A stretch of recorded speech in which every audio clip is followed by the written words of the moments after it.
सोने का नगर, एक ऐसा राज्य जहां सुख शांति और समृद्धि का बोलबाला था। इस नगर की पहचान केवल इसकी प्राकृतिक सुंदरता और धन दौलत तक सीमित नहीं थी, बल्कि इसके राजा वीरेंद्र के न्यायप्रिय और प्रजापालक स्वभाव ने भी इसे प्रसिद्धि दिलाई थी। राजमहल के भीतर रानी चारुलता की सुंदरता की प्रशंसा पूरे राज्य में की जाती थी। उनकी मुस्कान चांदनी की तरह चमकदार और आंखें गहरे समुद्र की तरह गूढ़ थी। लेकिन इस सुंदरता के पीछे छिपी थी उनकी महत्वाकांक्षा। चारुलता को केवल राजमहल का ऐश्वर्य नहीं चाहिए था, वे चाहती थी सत्ता, पूर्ण और असीम सत्ता। राजा वीरेंद्र ने उन्हें पूरे दिल से प्रेम किया, लेकिन चारुलता के दिल में यह प्रेम केवल दिखावा था। उनका मन सत्ता और धन की भूख से ग्रस्त था। राजमहल में महामंत्री वासुदेव राजा के विश्वासपात्र माने जाते थे, लेकिन वासुदेव भी अपनी महत्वाकांक्षाओं को पूरा करने के लिए रानी के साथ मिल गए।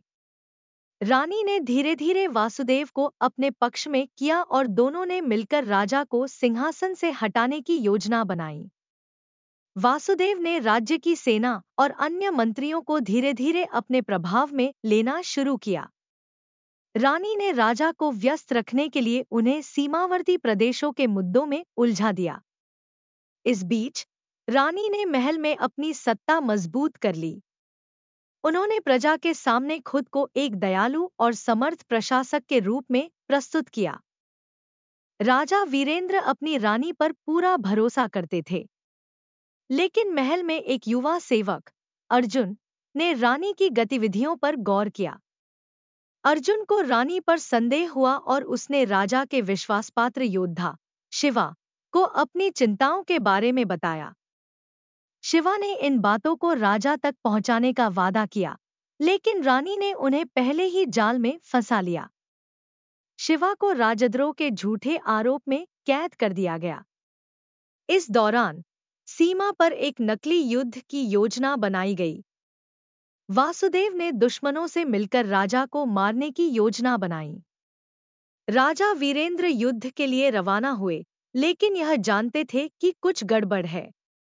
अर्जुन ने गुप्त रूप से राजा को पत्र भेजकर रानी और वासुदेव की साजिश के बारे में बताया।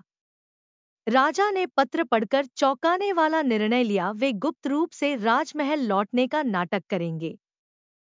राजा वीरेंद्र ने राजमहल लौटकर एक गुप्त सभा आयोजित की। इस सभा में उन्होंने रानी और वासुदेव की साजिश का सबूत प्रस्तुत किया। रानी ने खुद को बचाने के लिए नई कहानियां गढ़ी, लेकिन अर्जुन और शिवा की गवाही ने उनकी सच्चाई उजागर कर दी। प्रजा ने रानी के खिलाफ विद्रोह किया और राजा से न्याय की मांग की। रानी को उनके अपराधों के लिए दोषी ठहराया गया। राजा वीरेंद्र ने उन्हें मृत्यु दंड देने का विचार किया, लेकिन प्रजा की सलाह पर उन्होंने रानी को निर्वासन का दंड दिया। रानी ने राजमहल छोड़ते समय अपने किए पर पछतावा व्यक्त किया। उन्होंने राजा से माफी मांगी और कहा, मैंने जो किया वह लालच और अज्ञानता का परिणाम था।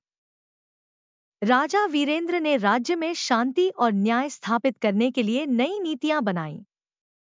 अर्जुन और शिवा को सम्मानित किया गया।